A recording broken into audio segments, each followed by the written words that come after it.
आगामी 6 दिसंबर को बाबा साहब के परिनिर्वाण दिवस के मद्देनजर सुरक्षा व्यवस्था को लेकर बैठक। पूरा मामला उत्तर प्रदेश के बरेली जनपद के औलख है, जहां पर थाना परिसर में क्षेत्राधिकारी नीलेश मिश्रा के द्वारा आंवला नगर के गणमान्य नागरिकों के साथ एक शांति समिति की बैठक की गई। इसके अलावा उन्होंने कहा कि सभी लोग शांति और सुरक्षा व्यवस्था में सहयोग करें और किसी भी प्रकार की अफवाह फैलाने का प्रयास न करें। किसी भी अनजान व्यक्ति या वाहन के बारे में सूचना मिलने पर तुरंत पुलिस को सूचित करें और नगर में आपस में किसी भी धर्म या जाति को लेकर टीका टिप्पणी न करें, अन्यथा की स्थिति में कड़ी कार्रवाई की जाएगी। सुरक्षा की दृष्टि से आंवला पुलिस नगर में लगातार पैदल गश्त और जगह जगह सिपाही लगा दिए गए, जिससे कि किसी भी प्रकार की अव्यवस्था ना फैले। उन्होंने कहा कि किसी भी प्रकार की अफवाह फैलाने, असामाजिकता फैलाने वालों के खिलाफ कड़ी कार्रवाई की जाएगी। उन्होंने सभी लोगों से कैमरे लगवाने की भी अपील की। बैठक में संजय अग्रवाल उर्फ बॉय भैया, जितेंद्र चंद्र, राधेश्याम मौर्य, प्रभाकर शर्मा, ओमपाल सिंह उर्फ दादा सहित भारी संख्या में लोग कोतवाली स्टाफ मौजूद रहा।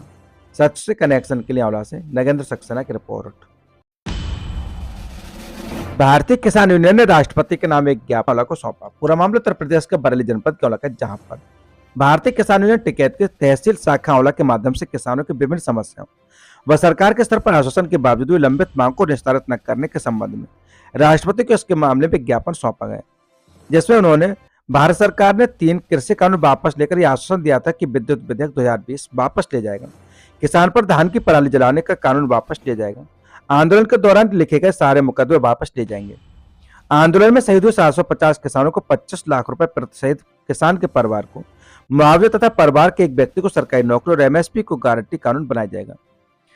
परंतु 3 साल बीतने पर भी सरकार ने कुछ नहीं किया।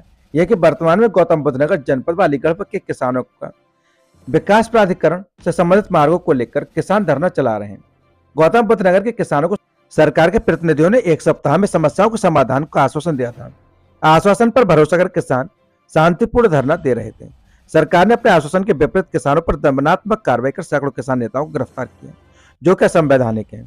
किसानों के प्राधिकरणों से यह मांग है कि सरकार द्वारा गठित हाई पावर कमेटी के निर्णय के अनुसार जिन किसानों को पूर्व में मुआवजा मिला है, उन्हें 64% अतिरिक्त मुआवजा मिले। भारत सरकार के स्तर पर लंबित मांगे अधिकृत जमीन में से 10% भूखंड तथा परिवार के एक व्यक्ति को संबंधित इंडस्ट्रीज में नौकरी मिले तथा इसके अलावा भी उन्होंने कहा कि नए सर्किल रेट के 4 गुना मुआवजा मिले। सच से कनेक्शन के लिए आंवला से नगेंद्र सक्सेना की रिपोर्ट।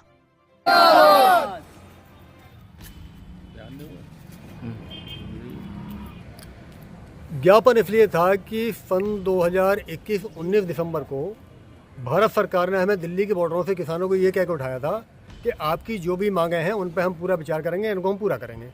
उनमें से कोई मांग पूरी नहीं हुई। आप तो पराली जलाने का मुद्दा ज्यों का त्यों है। एक किसान पराली मांग लगाएगा ही, उसके बाद उस पर कार्रवाई हो जाती है।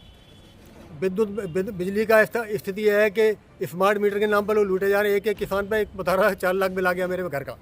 तो ये लूट मची है जो सब तरफ से। इस लूट के विरोध में किसान खड़ा तो होगा, जनता खड़ी तो होगी। दूसरा, जो विकास प्राधिकरण के मुद्दे हैं पूरे प्रदेश भर में, पूरे देश भर में है। भाई, सरकार का भूमि अधिग्रहण कानून बनाया है इन्होंने। उस कानून में एक हाई पावर कमेटी बनाई। हाई पावर कमेटी ने रिकमेंडेशन दी सरकार को कि जिस किसान की ज़मीन ले चुके हैं आप, जो मुआवजा दिया है उसका 64% मुआवजा आप और दीजिए। ये कमेटी की सिफारिश, इन्हीं की बनाई कमेटी। दूसरा, उसने ये कहा है कि उस परिवार के एक व्यक्ति को 10% भूखंड दीजिए। मान लीजिए 10 बीघे ज़मीन है, उसमें से उसके 1 बीघा दो उसको। इसके अलावा उसके परिवार को संबंधित इंडस्ट्रीज जो वहाँ लगे उस ज़मीन में, उसमें इसके परिवार के एक आदमी नौकरी दो। ये हाई पावर कमेटी जो सरकार ने बनाई थी उसकी रिपोर्ट है। सरकार इस रिपोर्ट को लागू नहीं करती। सरकार तो फ्री में ज़मीन छीन के डंडा के बल पे और उस पर व्यापार कर रही है। तो हम कह रहे हैं व्यापार करो, कोई बात नहीं, लेकिन कम से कम उस आदमी ज़मीन ले, उसकी जो तुमने कानून है उसका पालन तो करो। इसके विरोध में 3 दिसंबर को, इसी 3 दिसंबर को गौतम बुद्ध नगर के किसान अपनी मांगों को लेकर भागा विकास प्राधिकरण की तरफ। उनको रास्ते में रोका गया। रास्ते में रोक के उनसे बात हुई। प्रशासनिक अधिकारियों ने कहा कि भाई आपकी समस्या को हम सरकार तक पहुंचाएंगे और 1 सप्ताह का समय हमें दे दीजिए। सरकार मांग रही है, 1 सप्ताह में समस्या निस्तारण कर देंगे। हाई पावर कमेटी की सिफारिश लागू कर देंगे। सवारी का इंतजार कर रहे व्यक्ति को रिक्शा ने मारी टक्कर, हालत गंभीर, मुकदमा दर्ज। पूरा मामला उत्तर प्रदेश के बरेली जनपद के औलख है, जहां पर आंवला गांव कमठेना के रहने वाले गिरीश कुमार सिंह ने थाना आंवला में सौंपे शिकायती पत्र में बताया कि उसका भाई ब्रजेश पिछले महीने महाराजपुरम में घर जाने के लिए सवारी का इंतजार कर रहा था। तभी एक ई रिक्शा ने उसे जोरदार टक्कर मार दी, जिसमें उसके गंभीर चोटें आई हैं। आंवला पुलिस ने उसकी शिकायत पर राजेंद्र मौर्य के खिलाफ मुकदमा पंजीकृत कर लिया है। प्रभारी कोतवाली निरीक्षक राजेश कुमार कहना है कि मुकदमा पंजीकृत किया जा चुका है, जांच करके विधिक कार्रवाई की जाएगी। सच से कनेक्शन के लिए आंवला से नगेंद्र सक्सेना की रिपोर्ट। अवैध देसी शराब के साथ आंवला पुलिस ने एक को दबोचा। पूरा मामला उत्तर प्रदेश के बरेली जनपद के औला का, जहां पर आंवला थाना में तैनात हेड कांस्टेबल जाकिर अली अपने हमराही पुष्पेंद्र कुमार के साथ शांति व्यवस्था में लगे हुए थे। तभी मुखबिर से सूचना मिली कि एक व्यक्ति अवैध देसी शराब लेकर जा रहा है, तो उन्होंने उसकी सूचना पर आंवला रामनगर रोड पर रसूलपुर मोड़ के पास एक व्यक्ति को दबोच लिया, जिसका नाम नवल सिंह। उसके पास से कुछ शराब के पौवे बरामद किए गए, जिनका वह कुछ भी लाइसेंस नहीं दिखा पाया। आंवला पुलिस ने उसके खिलाफ मुकदमा पंजीकृत कर लिया है। कोतवाली परिवहन निरीक्षक राजेश कुमार कहना है कि मुकदमा पंजीकृत किया जा चुका है, विधिक कार्रवाई की जा रही है। सच से कनेक्शन के लिए आंवला से नगेंद्र सक्सेना की रिपोर्ट। आंवला क्षेत्र में बन रही फैक्ट्री में रोजगार को लेकर राष्ट्रीय क्षत्रिय महासभा भी कूदी। बता दें कि पूरा मामला उत्तर प्रदेश के बरेली क्षेत्र का है, जहां पर आंवला क्षेत्र में मधुसूदन दूध फैक्ट्री का निर्माण किया जा रहा है, जो कि काफी बड़ी फैक्ट्री है, जिससे कि क्षेत्र में विकास के रास्ते खुलेंगे। इसको लेकर अध्यक्ष के मुदित प्रताप सिंह ने क्षेत्र के 50% युवाओं को रोजगार देने की मांग की है, जिसे लेकर प्रदर्शन की बात की थी, जिसमें उपजिलाधिकारी ने 11 तारीख तक का समय दिया है। वहीं राष्ट्रीय क्षत्रिय महासभा ने भी ज्ञापन उपजिलाधिकारी को सौंपा और कहा कि 11 तारीख को होने वाली मीटिंग में इस्माइलपुर के लोगों को भी शामिल किया जाए, क्योंकि फैक्ट्री में अधिकतर जमीन इस्माइलपुर के लोगों की है। इस अवसर पर ठाकुर कौशल कुमार सिंह, अरविंद कुमार सिंह, शिवम माहेश्वरी, शिवम सिंह, रिंकू सागर, अरुण समेत तमाम लोग मौजूद रहे। सच से कनेक्शन के लिए आंवला से नगेंद्र सक्सेना की रिपोर्ट। लड़की भगा ले जाने की शिकायत पर 6 के खिलाफ केस दर्ज। पूरा मामला उत्तर प्रदेश के बरेली जनपद के औला का, जहां पर आंवला के गांव के रहने वाले व्यक्ति ने थाना आंवला में सौंपे शिकायती पत्र में बताया कि उसकी बेटी आंवला के एक मोहल्ला में रिश्तेदारी में आई हुई थी, जहां से कुछ लोग बहला फुसलाकर अपने साथ ले गए। उसने अपने बेटी के साथ अनहोनी की आशंका जताते हुए शिकायती पत्र सौंपा था, जिसके आधार पर आंवला पुलिस ने ज्ञान सिंह, टिंकू, प्रेमपाल, नन्नी देवी, गुड़िया व राजेंद्र के खिलाफ मुकदमा पंजीकृत कर लिया है। प्रभारी कोतवाली निरीक्षक राजेश कुमार कहना है कि मुकदमा पंजीकृत किया जा चुका है, जांच कर विधिक कार्यवाही की जाएगी। सच से कनेक्शन के लिए आंवला से नगेंद्र सक्सेना की रिपोर्ट। आंवला के गांव में मुस्लिम दंपति ने की मारपीट, मुकदमा दर्ज। पूरा मामला उत्तर प्रदेश के बरेली जनपद के आंवला का, जहां पर आंवला के गांव पट्टी कुर्की की रहने वाली गीता देवी ने थाना आंवला में सौंपे शिकायती पत्र में बताया था कि अपनी चचिया सास के साथ बैठी थी। तभी गांव का एक गुड्डू पुत्र अनवर तथा हबीबन पत्नी अनवर आ गए और जमीन के मुकदमे में बोले कि वह जमीन हमारी है।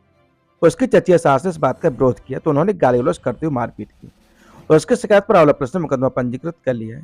प्रभारी कोतवाली निरीक्षक राजेश कुमार का कहना है कि मुकदमा पंजीकृत किया जा चुका है, जांच कर विधिक कार्रवाई की जाएगी। सच से कनेक्शन के लिए आंवला से नगेंद्र सक्सेना की रिपोर्ट। बरेली कॉलेज ग्राउंड पर जनसैलाब। बांग्लादेश में हिंदुओं पर जुल्म के खिलाफ भरी हुंकार। विशाल धरना प्रदर्शन में आक्रोश प्रदर्शन में एकजुट हुए हिंदूवादी संगठन। आपको बता दें कि बांग्लादेश में हिंदुओं पर हो रहे अत्याचार और स्वामी चिन्मय दास की गिरफ्तारी के विरोध में हिंदू समाज के लोग बरेली कॉलेज में हजारों की संख्या में जुटे। विशाल धरने में आक्रोश प्रदर्शन का आयोजन किया गया, जिसमें केंद्र सरकार से मांग करते हुए कहा गया कि बांग्लादेश से राजनीतिक और व्यापारिक संबंध खत्म किए जाए। बुधवार को बरेली कॉलेज के ग्राउंड में बीएचपी, आरएसएस और बीजेपी नेताओं समेत कई संगठन एक मंच पर जुटे। मंच में बांग्लादेश के हिंदुओं पर हो रहे अत्याचार और स्वामी चिन्मय दास की गिरफ्तारी का जोरदार विरोध किया गया। कई साधु संत महिलाओं ने भी पहुंचकर अपनी उपस्थिति दर्ज कराई। विशाल धरना और आक्रोश प्रदर्शन के मंच से भारत सरकार से मांग की गई कि बांग्लादेश सरकार से राजनीतिक और व्यापारिक संबंध न रखे जाएं। साथ ही स्वामी चिन्मयदास की रिहा करवाने की मांग की। कैंट के विधायक संजीव अग्रवाल ने कहा कि विदेशी ताकतें हिंदू व सनातन धर्म को कमजोर और समाप्त कर रही हैं। बांग्लादेश का अत्याचार खत्म होना चाहिए। कैंट विधायक ने आगे कहा कि बांग्लादेश की अत्याचारी सरकार को बर्खास्त कर हिंदुओं को सुरक्षित रखना होगा। लिहाजा भारत सरकार संयुक्त राष्ट्र संघ में मजबूती से बांग्लादेश में हिंदुओं पर हो रहे अत्याचारों के खिलाफ अपनी बात रखे। ये संगठन पहुंचे तो बता दें। इस दौरान अखिल भारतीय कायस्थ महासभा, अखिल भारतीय ब्राह्मण महासभा, अखिल भारतीय उद्योग व्यापार मंडल, राष्ट्र जागरण व्यापार मंडल, उत्तर प्रदेश उद्योग व्यापार मंडल, आक्रोश सभा के लिए प्रांतीय उद्योग व्यापार मंडल समिति, उत्तर प्रदेश उद्योग व्यापार प्रतिनिधि मंडल, भारत उद्योग व्यापार प्रतिनिधि मंडल, भारतीय उद्योग व्यापार प्रतिनिधि मंडल, व्यापारी सुरक्षा forum, Bareilly mobile dealer association, अंतर्राष्ट्रीय वैश्य महासम्मेलन, रस्तोगी सभा, बरेली महानगर ज्वेलर्स बुलियन एसोसिएशन, वाल्मीकि सद्भावना मेला कमेटी, अखिल भारतीय वाल्मीकि महासभा और कायस्थ कसोदन सभा, छत्री सभा आदि लोग पहुंचे। सच से कनेक्शन के लिए शिवम शर्मा की रिपोर्ट। महिला प्रधानों के अनावासीय प्रशिक्षण में अधिकारों से कराए रूबरू। रिछा ब्लॉक मुख्यालय पर 2 दिवसीय अनावासीय प्रशिक्षण का हुआ शुभारंभ। बता दें कि पूरा मामला उत्तर प्रदेश के बरेली के देवरिया क्षेत्र का, जहां पर उपनिदेशक पंचायत बरेली मंडल के निर्देशन में उच्च न्यायालय के आदेशानुसार बरेली मंडल के विकासखंड रिछा दमखोदा के सभागार में महिला प्रधानों का 2 दिवसीय कार्यशाला आयोजित की गई। इस कार्यक्रम का उद्घाटन सहायक विकास अधिकारी पंचायत वीरपाल सिंह और प्रशिक्षक धनंजय सक्सेना और प्रशिक्षण अब्दुल कादिर ने दीप जलाकर किया। इस कार्यक्रम का उद्देश्य महिला प्रधानों को उनके अधिकारों और ग्राम पंचायतों के कार्यों के बारे में महत्वपूर्ण जानकारी प्रदान करना था। प्रशिक्षक अब्दुल कादिर ने उत्तर प्रदेश पंचायती राज अधिनियम 1947 की धारा 15 के तहत ग्राम पंचायतों के कार्यों और धारा 95(1)(6) के तहत प्रधान के दायित्व एवं कर्तव्यों को लेकर व उनके हटाए जाने संबंधी नियम के बारे में बताया। इसके साथ प्रधानों को आयकर रिटर्न दाखिल करने की प्रक्रिया की जानकारी दी गई। कार्यक्रम के दौरान आए हुए प्रतिभागियों को महिला प्रशिक्षण कार्यशाला की महत्वता के बारे में बताया कि किस प्रकार से उच्च न्यायालय के आदेश अनुक्रम में प्रशिक्षण कार्यशाला का आयोजन किया जा रहा है। प्रशिक्षक धनंजय सक्सेना ने नेतृत्व क्षमता, संचार कौशल, लैंगिक समानता, पितृसत्तात्मक समाज और सामाजिक बहिष्कार जैसे महत्वपूर्ण मुद्दों पर चर्चा की। उन्होंने लिंग आधारित भेदभाव के मूल कारणों पर भी अभ्यास कराया। प्रशिक्षण कार्यशाला में बोलते हुए एडीओ पंचायत वीरपाल सिंह ने कहा कि यह प्रशिक्षण महिला ग्राम प्रधानों को उनके अधिकारों और कर्तव्यों को समझाने में सहायक है, जिससे वे अपने कार्यों में और प्रभावी तरीके से प्रदर्शन कर सकें। प्रशिक्षण कार्यशाला में अपने जहां बिमला देवी, क्रांति देवी, प्रेमवती, माया देवी, मीना देवी, कविता, रीता गंगवार उपस्थित रहीं। सच से कनेक्शन के लिए bureau report Harish Gangwar Deoraniya. Rice mill association अध्यक्ष अतहर हुसैन की रिछा रेलवे क्रॉसिंग पर ओवरब्रिज बनवाने की मांग। केंद्रीय मंत्री और बरेली सांसद को भेजा पत्र। बता दें कि उन्होंने ये मुद्दा उद्योग बंधु की बैठक में भी उठाया। पूरा मामला उत्तर प्रदेश के बरेली जनपद के देवरनिया क्षेत्र का, जहां पर रिछा राइस मिलर्स एसोसिएशन के अध्यक्ष अतहर हुसैन न्याजी ने उद्योग बंधु मीटिंग में चावल हब कहे जाने वाले रिछा रेलवे क्रॉसिंग पर ओवरब्रिज बनवाने का मुद्दा उठाया। उन्होंने बताया कि रिछा में करीब 62 राइस मिल हैं और रोजाना सैकड़ों ट्रक रिछा कस्बे में धान लेकर आते हैं और चावल से भरी गाड़ियां देश के कोने कोने में जाती हैं। ये सब गाड़ियां रिछा रेलवे क्रॉसिंग से गुजरती हैं, जहां आए दिन जाम की समस्या उत्पन्न हो जाती है। 2 से 3 किलोमीटर लंबा जाम हर वक्त लगा रहता है, जैसे राइस मिलर्स के अलावा आम जनता को भी परेशानी का सामना करना पड़ता है। वहीं अध्यक्ष अतहर हुसैन ने यह भी कहा कि केंद्रीय मंत्री जितेंद्र प्रसाद और बरेली सांसद छत्रपाल गंगवार को भी संबंध में उन्होंने अपनी बात रखी है और उन्हें मांग पत्र सौंपा है। इसके अलावा उन्होंने बताया कि उन्हें भरोसा दिलाया गया है कि जल्दी उनकी मांग पूरी होगी। सच से कनेक्शन के लिए bureau report Harish Gangwar Deoraniya. Narcotics injection के साथ एक गिरफ्तार। पूरा मामला उत्तर प्रदेश के बरेली जनपद के देवरनिया क्षेत्र का है, जहां पर कोतवाली देवरनिया पुलिस चेकिंग के दौरान एक आरोपित मोहम्मद आतिफ पुत्र अफजल निवासी मानपुर थाना सीज कर हाल निवासी वार्ड नंबर 5 मोहल्ला घेर कस्बा रिछा थाना देवरनिया को एक अर्थ अवैध 38 नारकोटिक्स इंजेक्शन, 35 सिरिंज और 650 रुपए के साथ गिरफ्तार किया है। पुलिस ने आरोपित को डांडी हमीर पुलिया के पास बंजरिया में जाने वाले रास्ते पर डीके एग्रो के पास से समय करीब 6:15 पर गिरफ्तार किया है।